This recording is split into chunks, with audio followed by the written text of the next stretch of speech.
নমস্কার বন্ধুরা, আমি শর্মিতা। তোমরা দেখছো শর্মিতাস কিচেন। আমি আজকের একটা পুরোনো দিনের রেসিপি নিয়ে এসেছি, খুব জনপ্রিয় রেসিপি। এটা এখন সচরাচর অতটা হয় না, কারণ এটার খাটনি বেশি আছে। আর এই জিনিসটা গ্রাম অঞ্চলে বেশি পাওয়া যায়। এখানে পুকুর যেগুলো আছে সেগুলো পাওয়া যায়, বেশি পাওয়া যায় না, তাই এই জিনিসের দামও প্রচুর। তোমাদেরকে আমি আজকে গেরির গুলগুলি রেসিপি ধরে দেখাবো। গেরির গুলগুলি আমি যেহেতু ছাড়িয়ে এনেছি বাজার থেকে, তার জন্য ছাড়িয়েই দিয়েছে আমাকে, তার জন্য গেরিটা কিভাবে তুলতে হয় সেগুলো মাসিরাই করে দিয়েছে। ছুঁচের সাথে গেতে তুলে নিচ্ছিল। তোমাদেরকে সেটা আমি এখন দেখাতে পারবো না, কিন্তু এর পেছনে নাভির মতন জিনিসগুলো ছিল, সেগুলো আমার মা পরিষ্কার করে দিয়েছে। তাই এই রেসিপিটা আমি তোমাদেরকে আজকে বানিয়ে দেখাবো। এই রেসিপির জন্য আমি নিয়ে নিয়েছি 700-র মতন আছে গেরি, আর এরকম ছোট ছোট কুচি করে নিয়ে নিয়েছি আলু।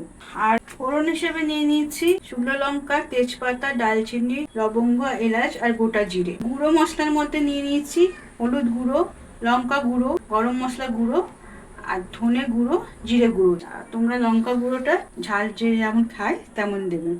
আর নিয়েছি পেঁয়াজ কুচি, 3টে ছোট ছোট পেঁয়াজ কেটেছি আমি, একটা টমেটো নিয়ে নিয়েছি কুচি কেটে নিয়ে নিয়েছি, 5-6টা কাঁচা লঙ্কা নিয়ে নিয়েছি, আদা নিয়ে নিয়েছি, আর রসুন নিয়ে নিয়েছি, আর সর্ষের তেল নিয়ে নিয়েছি। আদা, রসুন, কাঁচা লঙ্কা এই 3টে আমি পেস্ট করে নেব। এই গ্রেভিটাকে আমি ভালো করে ধুয়ে নিয়েছিলাম, এর মধ্যে খুব কাদা থাকে, পাঁকে থাকে, তো ওই জন্য পুকুরের থাকে, তো ওই জন্য খুব কাদা থাকে। এটাকে ভালো করে ধুয়ে নিয়েছি। তাও আমি একবার কড়ার মধ্যে জল দিয়ে 5 মিনিট ফুটিয়ে নেবো, দিয়ে জলটা ফেলে দেবো। কড়ার মধ্যে আমি জল নিয়ে নিয়েছি বন্ধুরা, আর 1 চামচ হলুদ গুঁড়ো দিয়ে দিলাম। এই জলটার মধ্যে আমি গেরিগুলো ছেড়ে দেব, দিয়ে ভালো করে ফুটিয়ে নেব, 5 মিনিট ফুটিয়ে নেব। এগুলো কচকচ মতন খেতে লাগে, কচকচি, স্টমাক যেরকম মুরগির হয় সেরকম। ওই জন্য ভালো করে একটু ফুটিয়ে নিলে হালকা নরম হবে, খেতে ভালোও লাগবে। বন্ধুরা, এটা আমি 5 মিনিট ফুটিয়ে নিই, ততক্ষণ আমি আদা, রসুন, কাঁচা লঙ্কাটা পেস্ট করে নিই। গ্রেভিটা সিদ্ধ হয়ে গেছে হালকা, আমি এবার এটাকে নামিয়ে নেব, জলটাকে ফেলে দিই। বাদবাকি জলটা আমি এই বাটির মধ্যে দিয়ে ছেঁকে ফেলে দেবো। কড়ার মধ্যে এবার সর্ষের তেল দিয়ে দেবো। আমি এটা সাদা তেল দিয়ে করছি না, সর্ষের তেল দিয়ে করছি, কারণ ওই টেস্টটা বেশ ভালোই হবে। এবার গোটা জিরে ফোড়ন দিয়ে দেবো, আর দিয়ে দেবো শুকনো লঙ্কা, আর দিয়ে দিচ্ছি গোটা দালচিনি আর লবঙ্গ, এলাচ, আর দিয়ে দেবো তেজপাতা, দিয়ে ছেড়ে দেবো নেড়ে চেড়ে নেবো। এর মধ্যে দিয়ে দেবো আলু, রাখা আলুগুলো আমি ছেড়ে দেবো। এইগুলো পেঁয়াজগুলো হালকা ভেজে ভেজে নেবো। এরপর আমি দিয়ে দেবো কেটে রাখা একটা গোটা টমেটো, আর এই টমেটোর উপরে আমি নুন দিয়ে দেবো স্বাদ মতন, তাহলে টমেটোটা একটু তাড়াতাড়ি গলে যাবে। এরপর আমি বেটে রাখা কাঁচা লঙ্কা, আদা, রসুনের পেস্টটা দিয়ে দেবো।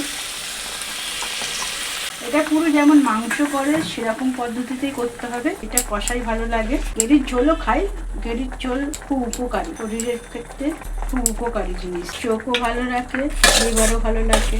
বাচ্চাদেরও গেরির ঝোল করে, জিনিসটা তো শক্ত, তাই জন্য বাচ্চাদের ওইটা দেওয়া যায় না, শক্ত গেরিটাকে, কিন্তু তার ঝোলটা খেলে খুব ভালো। এবার বন্ধুরা একটু মশলার জলটা আমি এর মধ্যে দিয়ে দেবো। মশলাটা যখন কষতে থাকবে তখন একটু লো ফ্লেমে করবেন, আর না হলে মশলাগুলো সব পুড়ে যাবে। এরপর এর মধ্যে আমি ধনে গুঁড়ো, জিরে গুঁড়ো, লঙ্কা গুঁড়ো, হলুদ গুঁড়ো আর গরম মশলা গুঁড়ো সব মশলাটা একসাথে দিয়ে দিলাম। এবার এই সমস্ত মশলাগুলোকে দিয়ে ভালো করে কষে নেব।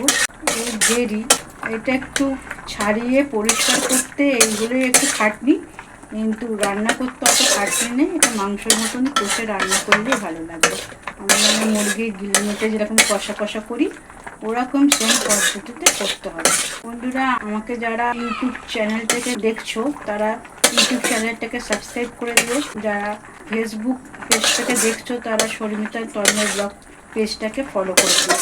এরপরে আমি এই গেরিটা এর মধ্যে দিয়ে কষে নেব। এই গেরি 200 টাকা কেজি, ভালো করে কষে নিতে হবে যতক্ষণ না মশলাগুলো গা থেকে তেল ছাড়ে। একটা ভালো গন্ধও বেরিয়েছে, কালারটা দেখতে দেখো কত সুন্দর এসছে। এগুলো সাধারণত যারা গ্রামের দিকটা থাকে তারাই বেশি বিক্রি করে নিয়ে এসে, এসব মাসিদের কাছে তোমরা পেয়ে যাবে। এর মধ্যে আমি একটু চিনি অ্যাড করলাম অল্প পরিমাণে, তাহলে টেস্টটা ভালো হবে আর ব্যালেন্সটা থাকবে, টক ঝালের ব্যালেন্সটা থাকবে। আস্তে আস্তে দেখো, আস্তে আস্তে তেলটা ছাড়ছে মশলার গায়ে। আর এই মশলার জলটা ছিল এটাও একটু দিয়ে দেবো এর মধ্যে, দিয়ে ভালো করে একটু কষে নেবো 5 মিনিট কষে, তারপর তোমাদেরকে দেখাচ্ছি মশলার গা থেকে কেমন তেলটা ছেড়েছে। গ্রেভিগুলো আমার কষা হয়ে গেছে। তোমাদেরকে যেটা টক ঝালের ব্যালেন্সটা বললাম, একটু টমেটো দিয়েছি, সেটা টমেটোর একটা টক আর কাঁচা লঙ্কার ঝাল আর একটুখানি চিনি দিয়েছি, মিষ্টি একটু ব্যালেন্স থাকলে খেতে ভালো লাগে। বন্ধুরা কষা হয়ে গেছে পুরো, কালারটা দেখেছো কত সুন্দর এসছে, গন্ধটাও ভালো এসছে। এবার আমি জল ঢেলে দেবো। জলটা একটুখানি বেশি দিতে হবে, কেন ফুটে আরও একটু সিদ্ধ হবে, যত সিদ্ধ হবে খেতে তত ভালো লাগবে, নরম নরম। বেশি করে সিদ্ধ করতে হবে, কেন একটু শক্ত জিনিস তো, তার জন্য। আমি ছোট বোতলে 1 বোতল জল দিয়ে দিলাম।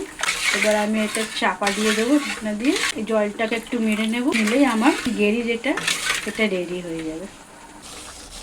বন্ধুরা আমার গেরি গুলগুলি রেসিপি রেডি হয়ে গেছে, আর একটুখানি জল টানলে রেডি হয়ে যাবে। আর এই আলুগুলোকে আমি একটুখানি ভেঙে দিচ্ছি, তাহলে একটু গাঢ় হবে, গ্রেভিটা একটু ঘন হয়ে যাবে। তাহলে 4-5টা আলু আমি ভেঙে দিচ্ছি, আর একটুখানি সামান্য জলটা মরে যায়, আমার গুলগুলি রেডি হয়ে যাবে।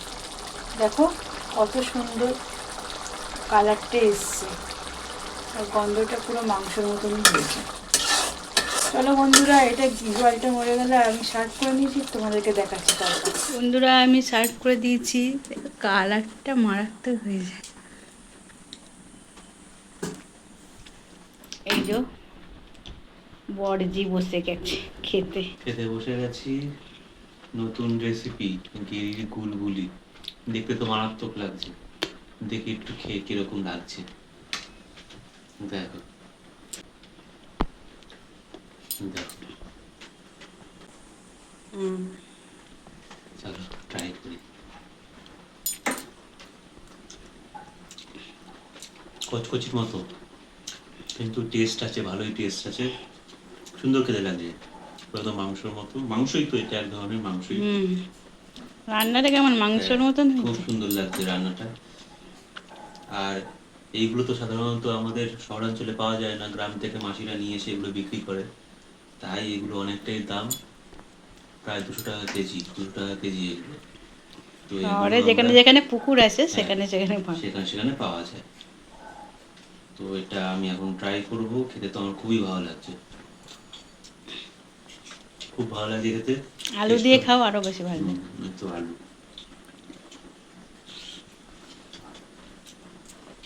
হেভি টেস্ট, পুরো মাংস।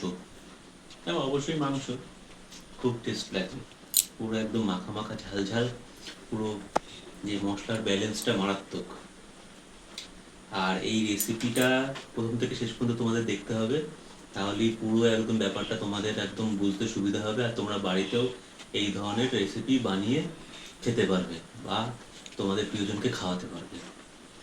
আর তোমরা যারা আজকের ভিডিওটা ফেসবুক থেকে দেখছো, তারা শর্মিতা অ্যান্ড তন্ময় ব্লগ পেজটাকে ফলো করে রাখবে, আর যারা ইউটিউব থেকে দেখছো তারা শর্মিতাস কিচেন চ্যানেলটাকে সাবস্ক্রাইব করে রাখবে, তাহলে এই ধরনের নতুন নতুন ভিডিওর নোটিফিকেশনগুলো চট করে তোমাদের মোবাইল স্ক্রিনে চলে আসবে। চলো তাহলে আজকে এইটা ট্রাই করি, শুধু খেতে তো ভালোই লাগছে, এরপর আমরা ভাত দিয়ে খাবো। এটা কতবার খেয়েছো? বেশি খাইনি এগুলো, এই নিয়ে 2 থেকে 3 বার খাচ্ছি, কিন্তু খুবই ভালো লাগছে। সাধারণত পাওয়া যায় না এগুলো আমাদের শহরাঞ্চলে, ওই জন্যই খাওয়াটা হয় না। রান্নাটা খুব সুন্দর হয়েছে, আর যেরকম দেখতে সেরকম তার স্বাদ। চলো খাওয়া দাওয়া পর্ব শেষ করি, তারা